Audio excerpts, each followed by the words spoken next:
So we have a call from Tim from China. Wow. Tim believes in reincarnation. Do we have Tim on the line? Tim, can you hear us? Oh, hello. Making a phone call. Hello, can you hear me? Hi. Yeah. Yes, I can hear Hey, you. Tim. Oh, okay, guys. Yeah. Thank you for taking me. Yeah. So I called about a month ago. I'm sorry. I need to move a little bit. Yeah. So I called about a month ago to make kind of an argument in favor of reincarnation from kind of a probabilistic point of view. And just to summarize, kind of what I said was that if you wait long enough, if you wait a very, very long time, every possible thing will happen every possible way. Like, in other words, if I have like a dice, say like, I play D&D, like a D10, if I roll that 11 times, just mathematically, it has to repeat at least once, right? So if you look at the human brain and you say the human brain generates consciousness, or the human brain channels consciousness, whatever it may be, it's still just a particular set of particles in a particular position. And so even though it's a very large number of particles, it's a finite number of particles. So if you wait long enough, and it's a very, very, very long time, but you could calculate what this is, eventually the exact conditions of your brain will repeat. And, for any particular conditions, like we could get it so exact as like the entire history of the observable universe. And it's supposed to be something, they call this the Poincare recurrence time. And I've heard it's something like 10 to the 10 to the 10 to the E. And at that point, it doesn't matter if it's seconds or years that we're talking, it's just such a huge number. But the idea is like you're only conscious under these certain conditions. So from your perspective, kind of just by definition, the anthropic principle, you are always conscious from your own perspective. So you only observe the particular states of the universe in which you exist. So that was arguing for a very specific type of reincarnation. Can you guys hear me? Mm-hmm. Yes. I don't think that's, everything happens unless you're limited by the laws of if there's certain constraints that is holding you for every possible thing to happen. Like if I have a coin and if you toss it, you're going to get heads and tail, right? But if you just leave it on the table and there's like a limitation of its movements, no matter how long you wait, you're not going to get every possible outcome. You're only going to get one outcome, right? So if our consciousness is going through the universe and there's some limitations on what could happen, then no, you're not going to get every possible outcome. You're going to get very limited outcomes. Okay. Sure, and that's fair. So the Jain view of this, I'm a Jain. I practice Jainism, which is actually an atheistic religion in that we have the view that the universe always exists, or the universe system, so to speak, and it's constantly changing. So, looking at the comments from like last time I called, the major criticism I seem to get was like the idea of heat death, right? That if you wait long enough, eventually, entropy just gets so high and everything is so spread out that there aren't novel events, right? And so that would be kind of a constraint in the future. So kind of my response to that is really kind of twofold. Going with like the very standard cosmology of, Big Bang to heat death, that is certainly true.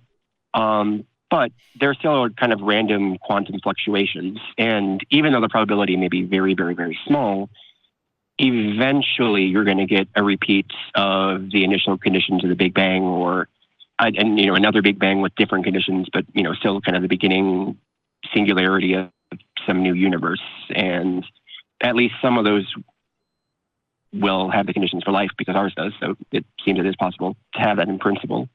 But actually the model I find to be much more similar to the Jain model. Well, let me like Penrose's. Oh yeah.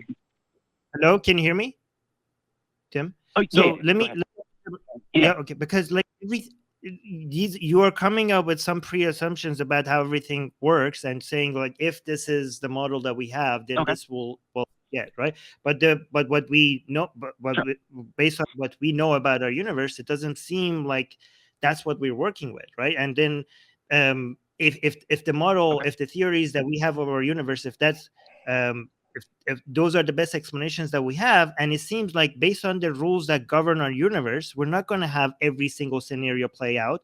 We're only going to have actually one scenario play out, and everything else is limited, because the only way that you're going to infinite amount of time, even if we had infinite amount of time, the only way that you're going to get every possible results, if it was every possible results were allowed to play itself out. But if it's limited, then no matter how much time you give it, only one outcome will be able to play itself out, right?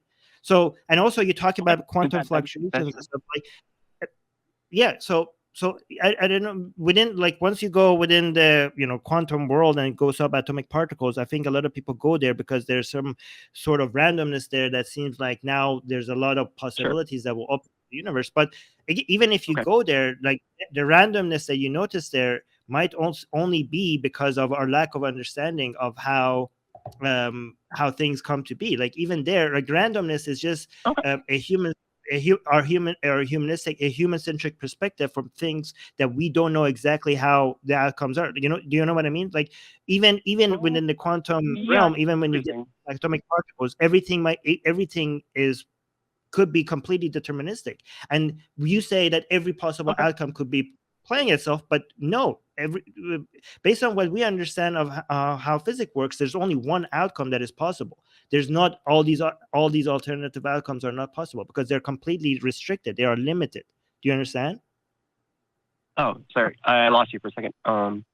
Okay, sorry. Do you understand? Can you hear me? Say, yeah. Do you understand? Yeah. So, yeah. Like, yeah. Because the can I respond or?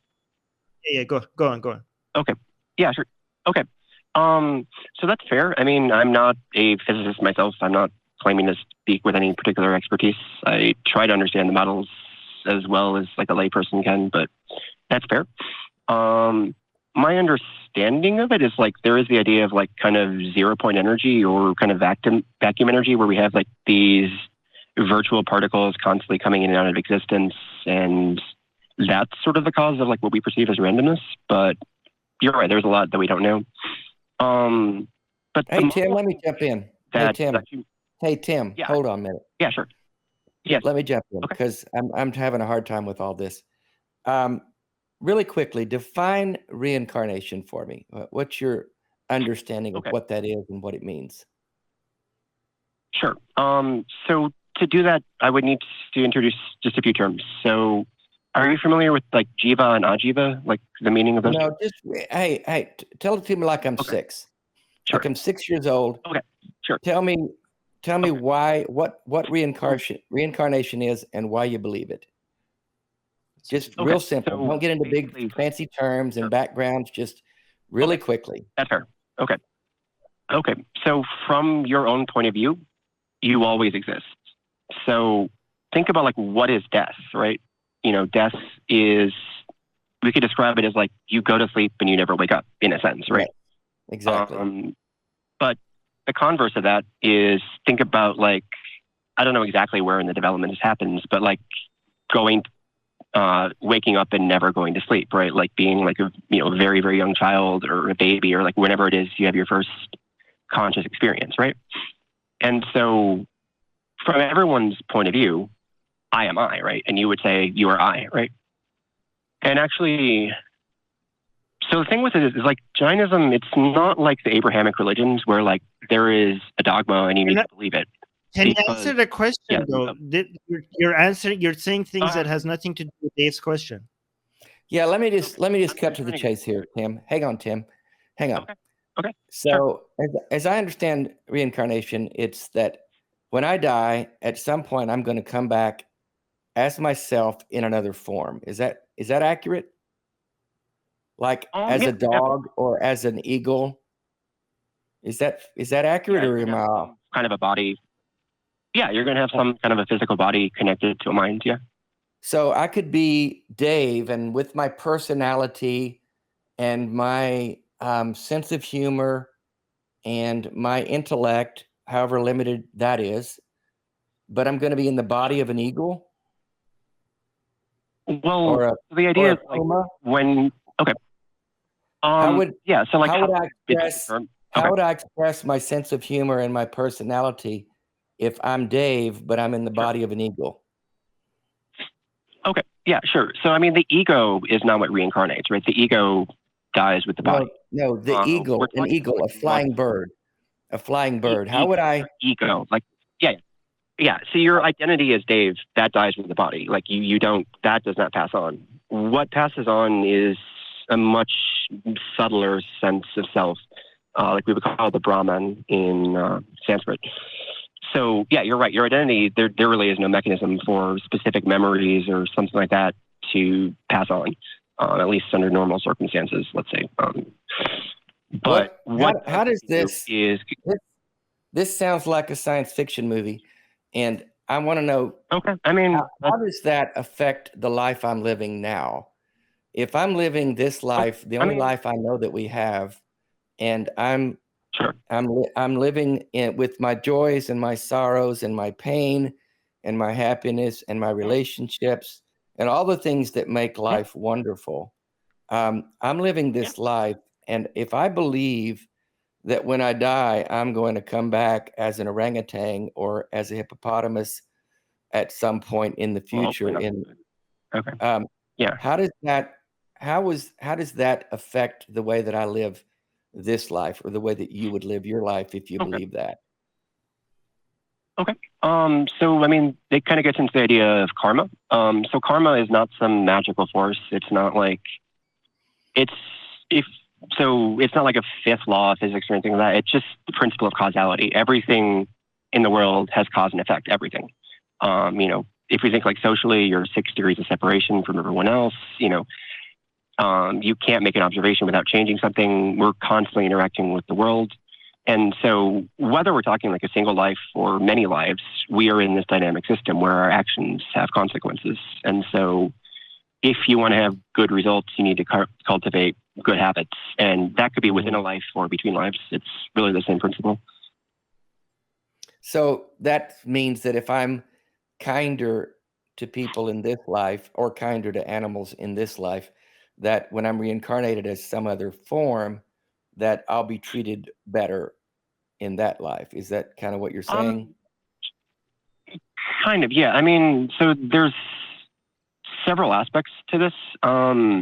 If you want to get like really technical, like Brahman. Not really. I don't. I just wonder. And you don't have.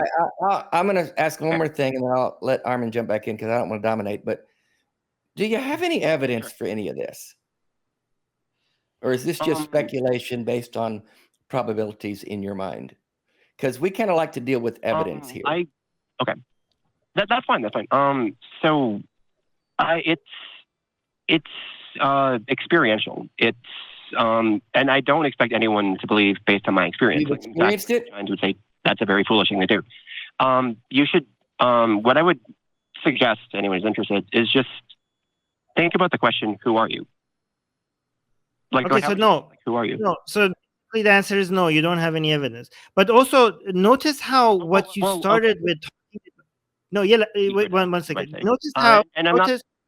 One second. Notice how what you started with talking to us about has nothing to do with the reincarnation and karma. Like you are trying to, you have a conclusion in your mind, and then you are starting with some limited understanding that you have about quantum physics and some, things that you have read about science, and you're trying to introduce a mystery and some magical thinking way of looking at things that maybe we don't understand, and things that maybe the scientific method can't completely explain, and then you fill this gap with all this nonsense that you already have believed in. I mean, there's no way that you could connect these together, right? Yeah. So you're just doing the standard. You're just doing the standard, basically exactly like the God believers, right? So God believers say mystery, therefore God, and you're basically doing mystery, therefore reincarnation. There's no way that you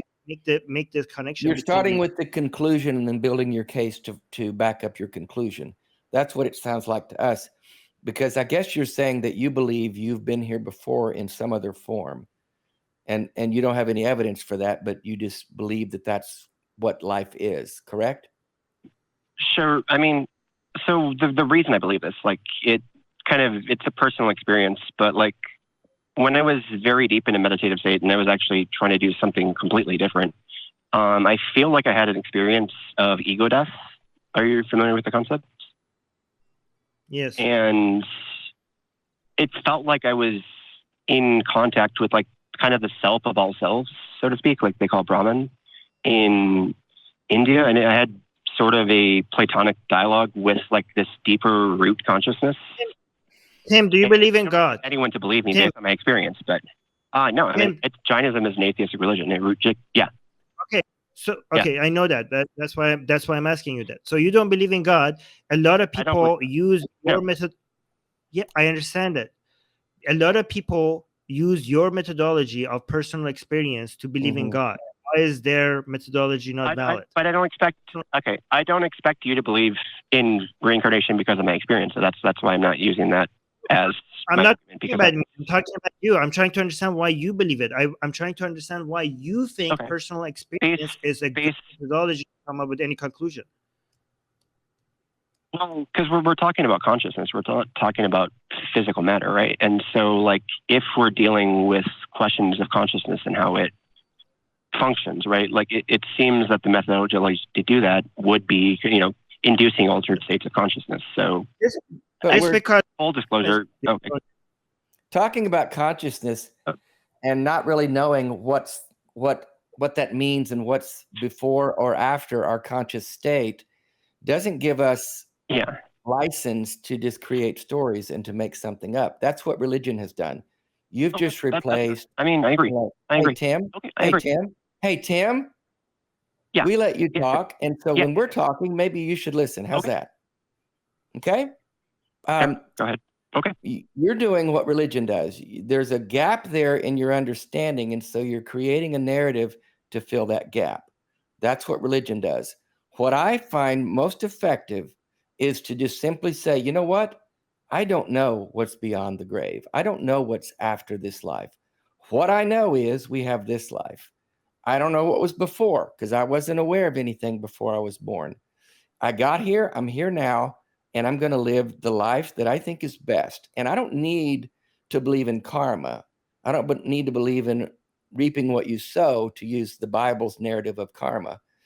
I just think that it's best if we treat people with kindness, if we treat people like we would like to be treated, if we're generous, if we're compassionate.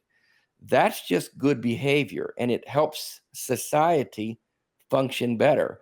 I don't need to do it so that I get some reward in some future life. That's once again a transactional way to live, which I don't think is the best way to live. I think it's best to just be kind because that's what's best. So I'd prefer to live based on what I can see and feel and know and the evidence around me. I don't need to make up a narrative to explain what I simply don't know. And that's what I think you've done. That's all. Okay. Can I respond? Is that okay? Sure. Can I say something? Yeah, I definitely. Okay, you go ahead. You go ahead and respond first. Then I'll want to tell you something after. Go ahead. Okay. Yes. So, like, just to clarify, I was not raised Jain. I was actually raised Christian and became. Sorry. You there? With us, Tim? Are you there? I had some breathing pollution. Yeah. We lost you. We lost you for a minute. Sorry. Yeah, little bad connection. But yeah, it's not like I was setting out to have, like, it was a complete accident that I had this particular ego death experience that, led me down this path. But I think other people have had this experience too. It's not just me. And I think in principle, anyone can, if they kind of put in the effort to kind of meditate on this question of who you are. But, and I would invite, anyone who's curious, don't take it. The problem with your experience, to Armin's point earlier, is that when you use an experience to create evidence, there's all kinds of experiences out there. I watched a documentary recently on Charles Manson. He had some mystical experiences and heard voices and did horrendous things in response to those voices. So any of us can have mystical experiences on or off drugs. And if we come out of that experience and base some belief system on that experience, I think we can get ourselves in a lot of trouble. Yeah.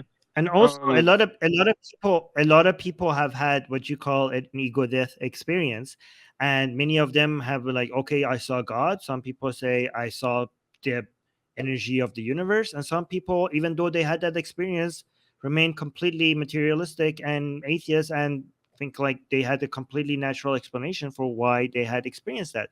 So, given the randomness and also the variety in the conclusions people make out of having such an experience, I don't know why you think your ego death experience leads to any specific conclusion. And also, I want to point out that you're saying that because our consciousness leads to our understanding, therefore our experiences, our personal experience, is the best way to understand what the how our consciousness. But that's not a good way of looking at it. It's true that any form of understanding that we have comes from our consciousness, but that doesn't mean that every form of understanding that people have is a good way to explain consciousness. There is understanding, there's flawed understanding, and there is scientific understanding with models and methodology that we have shown to prove to give us the best results. So both bad understanding and good understanding comes from consciousness. So you can't just say just because something comes from consciousness, therefore it could be used as a tool to understand consciousness. Do you understand what I'm trying to say? Okay. Yeah, I see what you're saying. Like, there's, delusions, hallucinations, not all experience of the world reflects the world as it is. I think that's totally fair. What was I with this? Yeah. All right, make your, because we need to move on to other. Make your last point. Okay. Yeah, I would just invite anyone in the audience to consider, like you said, actually, like, avoid causing harm to other beings. That's the main virtue in Jainism, actually. We call it ahimsa. And just think about this question: who am I? Just, I invite you to do it. Maybe you will, maybe you won't. But that's my point. Thank you, guys. Well, appreciate that. But to respond to that again, I don't need a religion to help me be kind to other people and to treat people with kindness. I don't need to be. I don't think you do either. Jainism or Christianity or Buddhism or anything. Just be a good person. Yeah, you can develop your. Okay. It's your behavior that matters. Yep. We agree on that. Right. Okay. Thank you, Tim. Also, guys, just my suggestion is for you to realize that personal experience is one of the least reliable methods of trying to explain anything. Anything. Right? So